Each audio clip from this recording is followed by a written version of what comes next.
यदि आप दल गुलाम हैं, किसी नेता के गुलाम हैं, किसी एनजीओ के गुलाम हैं या किसी संगठन के गुलाम हैं, तो इस वीडियो को मत देखिए।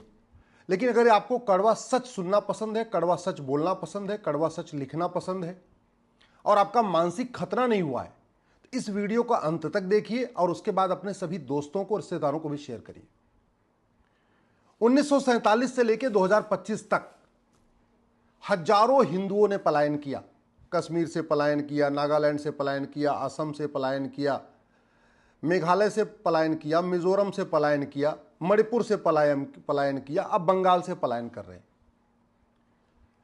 आज तक जितने हिंदुओं ने पलायन किया, स्वाभाविक सी बात है उनको पलायन करने के लिए मजबूर किया गया।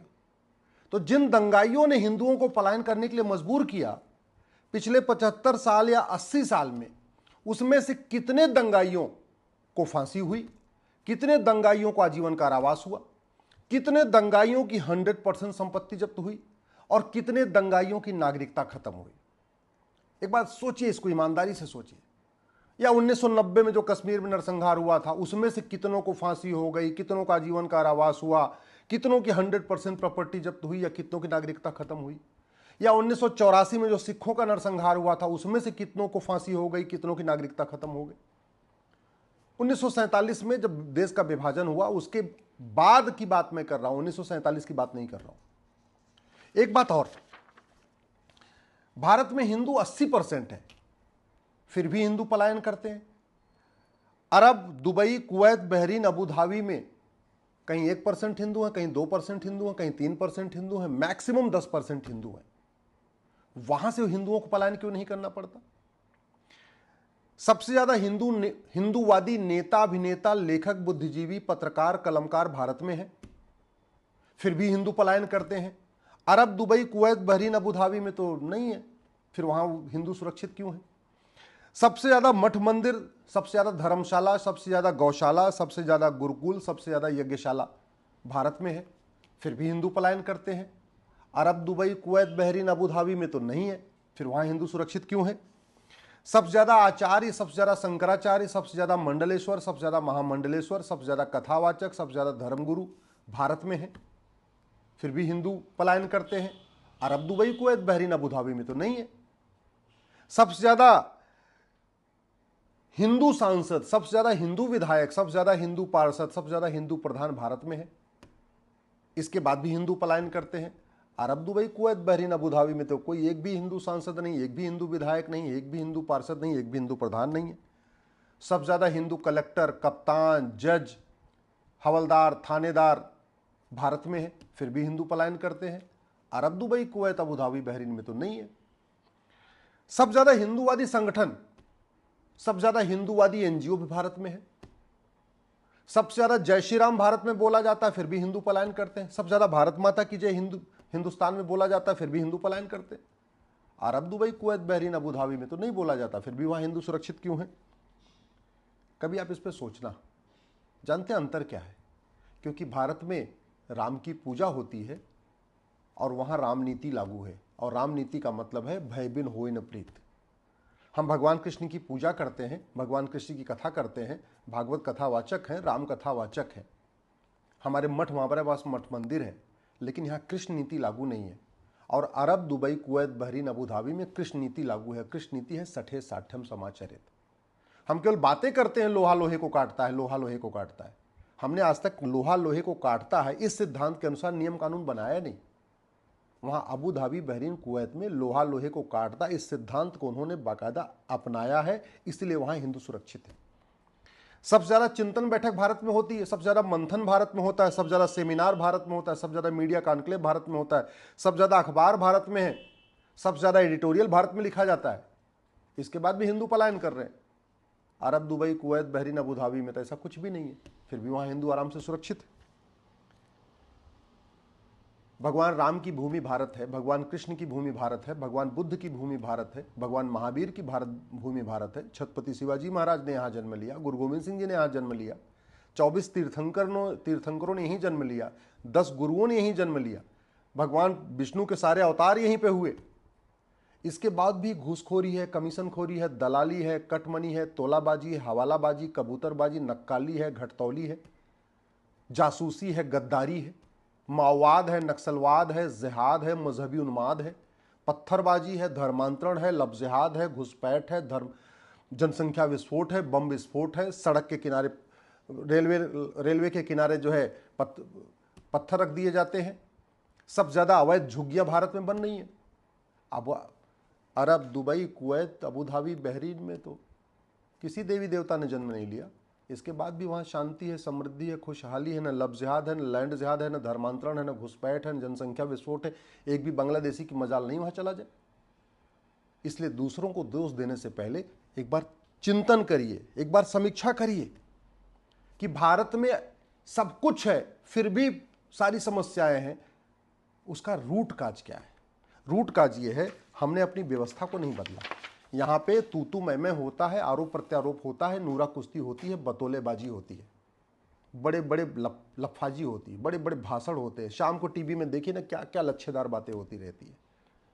और चूंकि नियम कानून नहीं बदले गए, इलेक्शन सिस्टम नहीं बदला गया, पुलिस सिस्टम नहीं बदला गया, जुडिशल सिस्टम नहीं बदला गया, टैक्स सिस्टम नहीं बदला गया, एडमिनिस्ट्रेटिव सिस्टम नहीं बदला गया, राम नीति भय बिन होए न प्रीत लागू नहीं की गई, कृष्ण नीति सठे साठ्यम समाचरित लागू नहीं किया गया, लोहा लोहे को काटता है उस सिद्धांत पे नियम कानून नहीं बनाए गए, इसलिए यहाँ पे अराजकता है और हिंदू पलायन कर रहे हैं। उसका एक बड़ा उदाहरण बताता हूँ। 1860 में इंडियन पिनल कोड बना था, अंग्रेजों ने बनाया था, मैकाले ने बनाया था। 150 साल के बाद बदला गया। ये जो BNS आया 150 साल के बाद आया। लेकिन वो कहते नहीं, नई बोतल में पुरानी शराब। धाराएं बदल दी गई, सेक्शन इधर से उधर हो गए, कंटेंट नहीं बदला गया। कंटेंट केवल इतना बदला गया है कि जो पेनाल्टी थी उसमें 0 बढ़ाया गया। जहां 100 रुपए पेनाल्टी थी उसको 1000 कर दिया, जहां 500 रुपए पेनाल्टी थी उसमें एक 0 बढ़ा के 5000 कर दिया, जहां 1000 रुपए पेनाल्टी थी उसमें एक 0 बढ़ा के 10,000 कर दिया। 2-4 चीजें बढ़ाई गई हैं। ऑर्गेनाइज क्राइम इसमें डिक्लेयर कर दिया गया, कुछ चीजें और बढ़ाई गई। लेकिन आज भी ये कानून वर्ल्ड लेवल का नहीं है, विश्व स्तर का कानून नहीं है। आज भी ये भारतीय न्याय संहिता अमेरिका के फेडरल पिनल कोड के टक्कर की नहीं है। मैं पहले भी कह चुका हूं, नई बोतल में पुरानी शराब डालने से कुछ नहीं होगा। कानून बनाने की कोई लागत नहीं आती, और कानून बनाने से, कानून बदलने से शांति आती है, समृद्धि आती है। कितनी भी बड़ी अच्छी अच्छी बातें कर लीजिए, कितने भी भाषण दीजिए, कितने भी सेमिनार कर लीजिए, कितने भी चिंतन बैठक कर लीजिए, कितना भी मंथन कर लीजिए, कितने भी कॉन्क्लेव कर लीजिए, कितना भी नैरेटिव वार गढ़ने की कोशिश कर लीजिए, कुछ नहीं होगा जब तक नियम कानून नहीं बदलेगा। और मैं पूरी गारंटी के साथ कहता हूं, इस अमेरिका के फेडरल पिनल कोड को कॉपी पेस्ट मार के भारत में लागू कर दीजिए। इस अमेरिका, कोई दिमाग नहीं लगाना, बस मेरे कॉपी पेस्ट मारिए। इस भारत की जो भारतीय दंड संहिता है, इसकी बजाय आप ये जो भारतीय न्याय संहिता है, इसकी बजाय आप अमेरिका का फेडरल पिनल कोड को कॉपी पेस्ट मार के लागू कर दीजिए। देखिए आपको चमत्कार दिखाई पड़ेगा, क्योंकि कानून बदल गया। अंग्रेजों वाला IPC गया, नया भारतीय न्याय संहिता आया, कानून का खौफ नहीं पैदा हुआ। इसमें खौफनाक कोई चीज है ही नहीं है, खौफ पैदा करने वाली कोई चीज इसमें है ही नहीं है। इसीलिए यहां पलायन हो रहा है, इसीलिए यहां पे कानून नया आ गया, कोई फर्क नहीं पड़ा, नई बोतल में पुरानी शराब जैसा हो चुका है।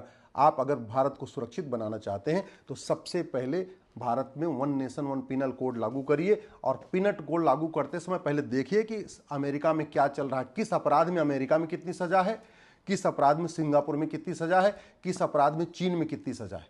चीन में भ्रष्टाचारियों को फांसी दी जाती है, सिंगापुर में ड्रग स्मगलर को फांसी दी जाती है, नशा तस्करों को। अमेरिका में भ्रष्टाचारियों को फांसी देने का प्रावधान है, अमेरिका में आतंकवादियों को फांसी देने का प्रावधान है। एक बार देखिए तो जरा कि क्या क्या जापान में क्या क्या व्यवस्था है। हमने क्या किया, इस भारतीय न्याय संहिता को भारत में बैठे बैठे, कमरे के अंदर बैठे बैठे बना दिया। हमने कभी देखा ही नहीं कि अमेरिका में क्या चल रहा है, रूस में क्या चल रहा है, फ्रांस में क्या चल रहा है, सिंगापुर में क्या चल रहा है, जापान में क्या चल रहा है, दुबई में क्या चल रहा है, अरब में क्या चल रहा है। लोहा लोहे को काटता है, उस सिद्धांत पे हमने अपनी नया कानून नहीं बनाया। सठे साठ्यम समाचरित भयबिन होए न प्रीत, उस सिद्धांत को लागू करते हुए अपना कानून नहीं बनाया। नतीजा है कानून आ गया, अराजकता में कोई कमी नहीं आ रही, कोई खौफ नहीं पैदा हो रहा है। अभी भी सड़क पे हुड़दंग हो रहा है, अभी भी सड़क लोग जाम कर ले रहे हैं, अभी भी लोग बस जला देते, कोई खौफ नहीं है। भारत को बचाना है तो सबसे पहले झूठ को गंभीर अपराध घोषित करिए, और झूठ पकड़ने के लिए नार्को पॉलीग्राफ ब्रेन मैपिंग कानून बनाइए। ये मुकदमे 3-3 महीने के अंदर डिसाइड हो जाएंगे, जो 10 साल 20 साल चलता है। झूठ को गंभीर अपराध घोषित करिए, झूठ पकड़ने के लिए नार्को पॉलीग्राफ ब्रेन मैपिंग बनाइए, झूठी शिकायत, झूठी गवाही, झूठी एफआईआर, झूठी जांच, झूठा एफिडेविट को सीरियस क्राइम डिक्लेयर करिए, झूठा आधार, झूठा राशन कार्ड, झूठा बर्थ सर्टिफिकेट, झूठा डेथ सर्टिफिकेट, झूठा वसीयत, झूठी विरासत, झूठे फर्जी कागज बनवाने को गंभीर अपराध घोषित करिए। देखिए कितना चमत्कार होता है। भय बिन होए न प्रीत सिद्धांत लागू हो जाएगा, फटाफट कानून का खौफ पैदा होगा। जब तक कानून नहीं बदलेगा कुछ नहीं होगा। अगर भारत को बदलना चाहते हैं, भारत को सुरक्षित बनाना चाहते हैं, तो 1861 का पुलिस एक्ट हटाइए, पुलिस को स्वतंत्र बनाइए, पुलिस को निष्पक्ष बनाइए। इस 1861 के कानून के कारण पुलिस सत्ता की गुलाम है।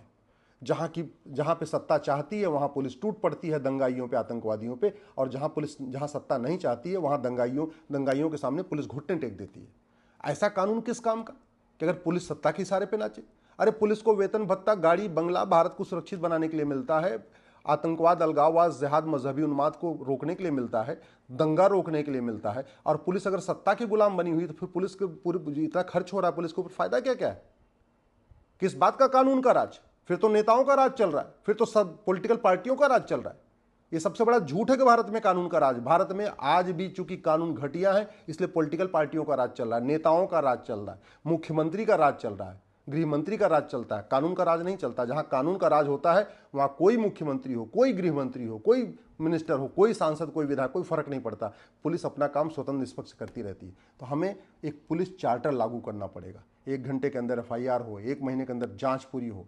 लेकिन 1 महीने के अंदर जांच तब पूरी होगी जब झूठ गंभीर अपराध होगा, कोई झूठी गवाही न दे पाए। जब 1 महीने के अंदर जांच तब पूरी होगी जब नार्को पॉलीग्राफ ब्रेन मैपिंग कानून होगा। अगर आप भारत को सुरक्षित बनाना चाहते हैं तो सबसे पहले एक एडमिनिस्ट्रेटिव रिफॉर्म करिए, एक एडमिनिस्ट्रेटिव चार्टर लागू करिए। जितने भी, चाहे वो कलेक्टर हैं, चाहे कप्तान हैं, चाहे डिप्टी एसपी हैं, चाहे एसपी हैं, चाहे कमिश्नर, सबकी रोल्स रिस्पॉन्सिबिलिटी डिसाइड हो।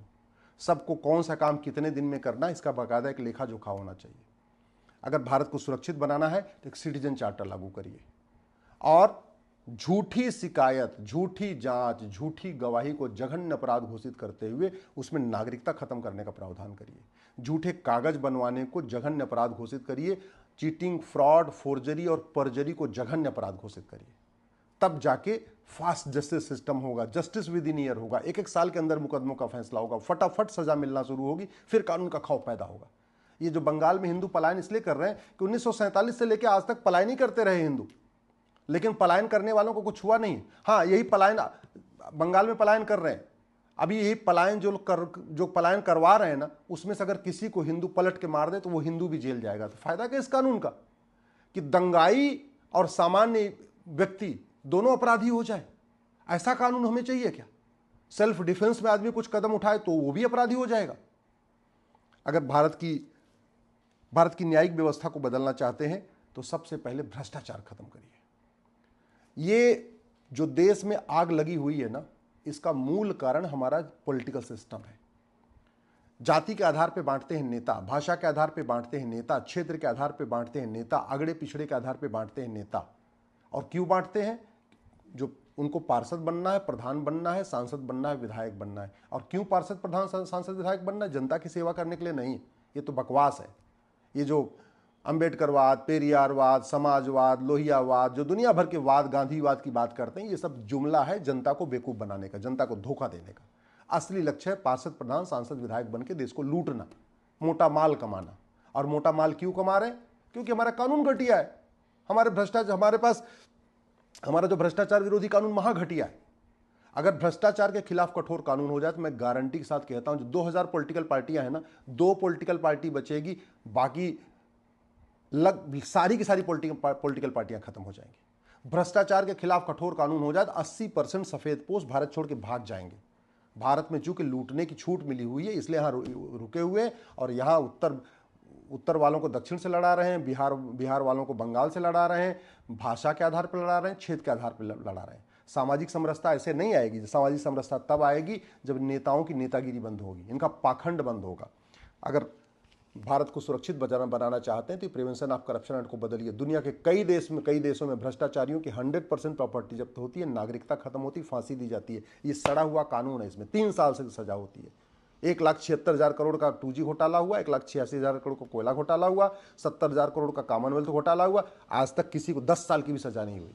किसी की प्रॉपर्टी जब्त नहीं हुई, किसी की नागरिकता खत्म नहीं। ऐसा सड़ा हुआ कानून, इस सड़े हुए कानून से भारत में कभी अराजकता बंद होगी क्या? मतलब ही नहीं बंद होने की।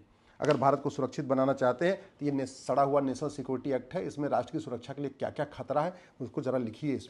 इसमें लिखिए कि घूस भ्रष्टाचार राष्ट्र की सुरक्षा के लिए खतरा है, अलगाववाद कट्टरवाद जिहाद राष्ट्र की सुरक्षा के लिए खतरा है, धर्मांतरण घुसपैठ राष्ट्र की सुरक्षा के लिए खतरा है। फिर पुलिस एनएसए लगाना शुरू करेगी, फिर कानून का खौफ पैदा होगा। ये है ना हमारे पास अनलॉफुल एक्टिविटी एज लब जिहाद, लैंड जिहाद, धर्मांतरण घुसपैठ जनसंघ और अराजकता को हमने आज तक अनलॉफुल एक्टिविटी डिक्लेयर नहीं किया।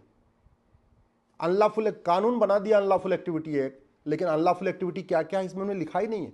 तो जहां मन करता है सत्ता उसके ऊपर यूएपीए लग जाता है, जहां हम सत्ता नहीं चाहती वहां यूएपीए नहीं लगता। निर्दोषों के ऊपर एनएसए यूपीए लग जाता है और दोषियों के ऊपर एनएसए यूपीए नहीं लगता। भारत में अराजकता फैलाने की फंडिंग जो हो रही है हवाला के जरिए हो रही है। अभी जो चाहे वो कश्मीर में हुआ था, चाहे वो पंजाब में हुआ, और चाहे इस समय बंगाल में हो रहा है मुर्शिदाबाद में, अभी रिपोर्ट आई है कि जो बाहर से पैसा आया हवाला के जरिए अब हिंदुओं को पलायन करवाने के लिए। क्यों आ रहा है हवालाबाजी? कोई पूरी दुनिया की प्रॉब्लम तो नहीं है, ये भारत में हवाला क्यों चल रहा है? ये कानून सड़ा हुआ है। और वैसे भी हवाला का सीधा सीधा संबंध नोट से होता है। जितनी बड़ी नोट होती है उतना ज़्यादा हवाला होता है। बंद कर दीजिए 100 रुपए से बड़ी नोट। क्यों चाहिए 100 रुपए से बड़ी नोट? 80% लोग पर डे 100 रुपए से कम खर्च करते हैं, उनको 100 रुपए से बड़ी नोट चाहिए नहीं। और जो 20% लोग भारत में पर डे 100 रुपए से ज़्यादा खर्च करते हैं उनके पास एटीएम, पेटीएम, भीम, UPI, debit card, credit card सब कुछ तो है, तो क्यों चाहिए 100 रुपए से बड़ी नोट? बंद करिए 100 रुपए से बड़ी नोट और इस हवाला वाले कानून को इसमें कठोर, इसमें दंड का भय करिए। देखिए हवाला बंद हो जाएगा, हवाला बंद हो जाएगी, शांति आएगी। ये एफसीआरए ये बना था भारत में अलगाववादियों को फंडिंग कराने के लिए, जिहादियों को फंडिंग कराने के लिए, नक्सलियों को फंडिंग कराने के लिए, माओवादियों को फंडिंग कराने के लिए। इसमें संशोधन से काम नहीं चलेगा। सरकार ने किया है संशोधन, लेकिन कोई फर्क नहीं पड़ेगा। इसको खत्म करना पड़ेगा। बंद करिए 2-4 साल के लिए विदेशी फंडिंग। क्यों चाहिए विदेशी फंडिंग? भारत में रहते हैं तो भारत से फंडिंग, जो अच्छा काम करेगा उसको भारत के लोग फंडिंग कर देंगे। क्यों चाहिए विदेश से फंडिंग भैया? विदेश से फंडिंग आएगी तो जो यहाँ पर जिसको फंडिंग होगी वो विदेशी देशों के इशारे पे ही काम करेगा, फिर भारत के लिए काम नहीं करेगा। बंद, खत्म कर दीजिए, नहीं चाहिए हमें विदेशी फंडिंग।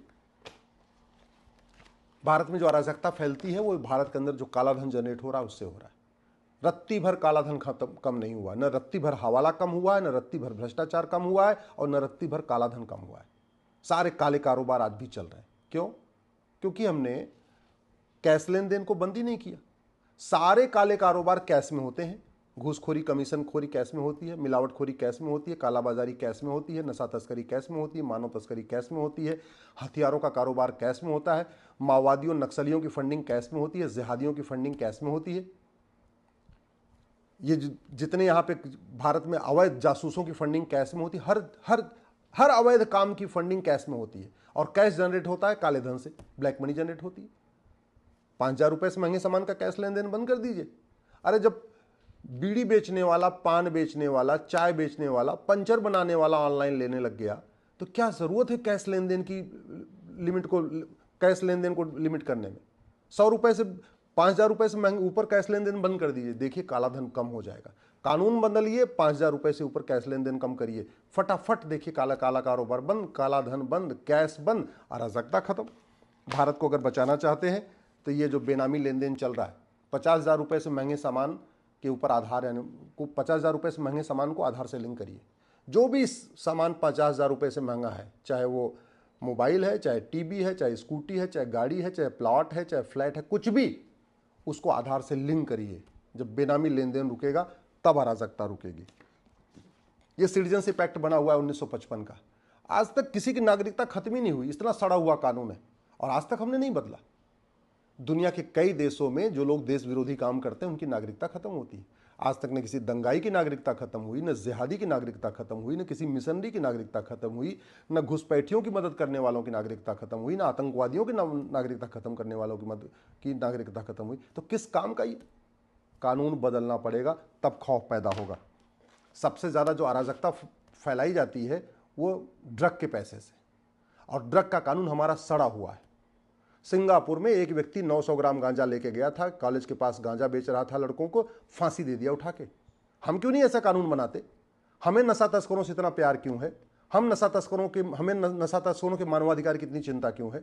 हमें जो नशा तस्कर हमारी पूरी जनरेशन को बर्बाद कर रहे हैं, स्कूल कॉलेज में गांजा चरस अफीम पहुंचा पहुंचा के हमारी पूरी जनरेशन को बर्बाद कर रहे हैं, हमें उनसे इतना लगाव क्यों है? हम क्यों नहीं सिंगापुर वाला कानून ले लेते? क्यों नहीं भारत में लागू कर देते? भारत को सुरक्षित बनाना है तो माइनॉरिटी मेजॉरिटी का कॉन्सेप्ट खत्म करिए। अरे भैया, माइनॉरिटी लाख होती है, 2 लाख होती है, 5 लाख होती है, 10 लाख होती है। जो करोड़ों की जनसंख्या उसको माइनॉरिटी नहीं कहते। न माइनॉरिटी को आज तक डिफाइन नहीं किया, ये नहीं तय किया कि 1 लाख वाला माइनॉरिटी होगा कि 5 लाख जनसंख्या माइनॉरिटी होगी कि 10 लाख जनसंख्या माइनॉरिटी होगी, 50 लाख होगी। और माइनॉरिटी के नाम पे केंद्र हजारों करोड़ खर्च कर रहा है, राज्य सरकारें करोड़ों में खर्च कर रही हैं। 25,000 करोड़ से ज़्यादा के आसपास अगर राज्य और केंद्र का सारा मिला दीजिए तो 25,000 करोड़ रुपए माइनॉरिटी के नाम पे खर्च हो रहा है। संविधान कहता है मजहब के आधार पर कोई नियम कानून नहीं होगा। संविधान निर्माताओं ने कहा था मजहब के आधार पर न बोर्ड होगा, न मजहब के आधार पर ट्रिब्यूनल होगा, न मजहब के आधार पर नियम होगा, न मजहब के आधार पर कानून होगा, न मजहब के आधार पर लोन होगा, न मजहब के आधार पर वजीफा होगा। कुछ नहीं मजहब के आधार पर होगा, और सब कुछ मजहब के आधार पर चल रहा है। माइनॉरिटी कमीशन चल रहा है, माइनॉरिटी अफेयर मिनिस्ट्री चल रही है, मुद्रा माइनॉरिटी के नाम पे लोन, माइनॉरिटी के नाम पे वजीफा, संविधान की धज्जियां उड़ाई जा रही है। जब तक ये मजहब के आधार पर नियम कानून चलेंगे, मजहब के आधार पर बोर्ड चलेगा, मजहब के आधार पर ट्रिब्यूनल चलेगा, मजहब के आधार पर स्कूल कॉलेज चलेंगे, मजहब के आधार पर कोचिंग चलेगी, भारत में शांति नहीं आ सकती है। लैंड जिहाद का मूल कारण है घटिया सड़ा हुआ सिविल प्रोसीजर कोड। खत्म करिए इसको, कठोर दंड की व्यवस्था करिए, अवैध निर्माण को गंभीर अपराध घोषित करिए। अवैध निर्माण अभी सिविल मैटर कहलाता है, अवैध निर्माण क्रिमिनल मैटर होना चाहिए। चाहे वो हाईवे के किनारे झुग्गी बने, चाहे वो रेलवे लाइन के किनारे झुग्गी बने, चाहे सड़क के किनारे बने या पार्क के किनारे, अवैध निर्माण गंभीर अपराध घोषित करिए। आप दुबई में, कुवैत में, अबू धाबी में, बहरीन में अवैध निर्माण क्यों नहीं होता? भारत में क्यों होता है? हमारा कानून सड़ा हुआ है। गुलामी के निशान को प्रोटेक्ट करने के लिए कानून बना था प्लेस ऑफ वर्शिप एक्ट। इसको बदलाव से काम नहीं बनेगा, इसको कानून को खत्म करिए। गुलामी के नाम चलते रहें, उसके लिए एंशिएंट मोनूमेंट एक्ट बना था, इसलिए गुलामी की सोच खत्म नहीं हो रही है। बाबर, हुमायूं, तुगलक, गजनी, गोरी, खिलजी वाली सोच खत्म नहीं हो रही है। गुलामी के नाम मिटाइए, गुलामी के निशान मिटाइए, एंशिएंट मोनूमेंट एक्ट को खत्म करिए, प्लेस ऑफ वर्शिप एक्ट को खत्म करिए। गुलामी की मदरसे आज भी चल रहे हैं, संविधान में कहीं मदरसे का जिक्र ही नहीं है। संविधान कहता है मजहब के आधार, मजहब को प्रमोट करने के लिए 1 रुपये नहीं खर्च करना, कोई मजहबी तालीम नहीं देना, और हम मदरसे खुलवा रहे। मदरसे खुलवा के मुगलों के समय में 1000 मदरसे खुले, और पिछले 75 साल में संविधान लागू होने के बाद 3 लाख मदरसे खुल गए। अंग्रेजों के समय में 1000 मिशनरी स्कूल थे, अभी 3 लाख मिशनरी स्कूल हो गए। कहाँ से हो रहा है ये? कैसे संविधान हमको पढ़ रहे हैं? अगर भारत को बचाना चाह रहे हैं तो राइट टू एजुकेशन को राइट टू इक्वल एजुकेशन करिए, समान शिक्षा लागू करिए। वक्फ एक्ट संशोधन करने से काम नहीं चलेगा, संशोधन करने के बाद भी समस्या खत्म नहीं होगी। और ट्रिब्यूनल तो हो ही नहीं सकता मजहब के आधार पर, फिर कैसे चल रहा है? इस कानून को कंप्लीट खत्म करिए। ये कांग्रेस ने कानून बनाया था हिंदुओं को निहत्था बनाने के लिए। इस घटिया कानून के कारण हिंदू अपने घर में शंकर भगवान की मूर्ति तो रखते हैं, लेकिन त्रिशूल नहीं रख सकते 6-7 फीट का। दुर्गा जी की मूर्ति होती लेकिन 5 फीट की तलवार नहीं रख सकते। शंकर जी की मूर्ति हो लेकिन फरसा नहीं रख सकते। गणेश जी की मूर्ति रखते हैं लेकिन फरसा नहीं रख सकते। इस कानून को बदलिए, हिंदुओं को भी कम से कम जो देवी देवताओं के मुख्य शस्त्र हैं उनको रखने की इजाज़त दीजिए। भारत को बचाना है तो मजहब के आधार पर जो दुनिया भर के कानून चल रहे हैं ना, 30 कानूनों का मकड़ जाल चल रहा है, इसको ख़त्म करिए, एक समान नागरिक संहिता लागू करिए। और जो सबसे ज़रूरी है, ये घटिया रिप्रेजेंटेशन ऑफ पीपल एक्ट। इस घटिया कानून के कारण गुंडे, बदमाश, अलगाववादी, आतंकवादी, माओवादी, नक्सली, जिहादी, जासूस, गद्दार, घूसखोर, कमीशनखोर, जमाखोर, मिलावटखोर, कालाबाजारी करने वाले, नशा तस्करी करने वाले, मानव तस्करी करने वाले, सोना तस्करी करने वाले, वेश्यावृत्ति करवाने वाले पार्षद बन रहे हैं, प्रधान बन रहे हैं, सांसद बन रहे हैं, विधायक बन रहे हैं। इस कानून को बदलिए। तो भारत को अगर बचाना, भारत को सुरक्षित बनाना है, भारत में शांति स्थापित करना है, इलेक्शन रिफॉर्म करिए, पुलिस रिफॉर्म करिए, जुडिशियल रिफॉर्म करिए, एडमिनिस्ट्रेटिव रिफॉर्म करिए, भारत में टैक्स रिफॉर्म करिए, कानून बदलना पड़ेगा। सिंगापुर में शांति है, जापान में शांति है, अमेरिका में शांति है, क्योंकि वहाँ कानून का खौफ है। हमारे कानून घटिया है, इसलिए रोज अराजकता हो रही है और आए दिन हिंदुओं को पलायन करना पड़ता है। अगर आपको मेरी बात ठीक लगी हो तो इसको आगे से फॉरवर्ड कर दीजिएगा, और अगर कुछ बुरा लगा हो तो मुझे माफ़ करिएगा।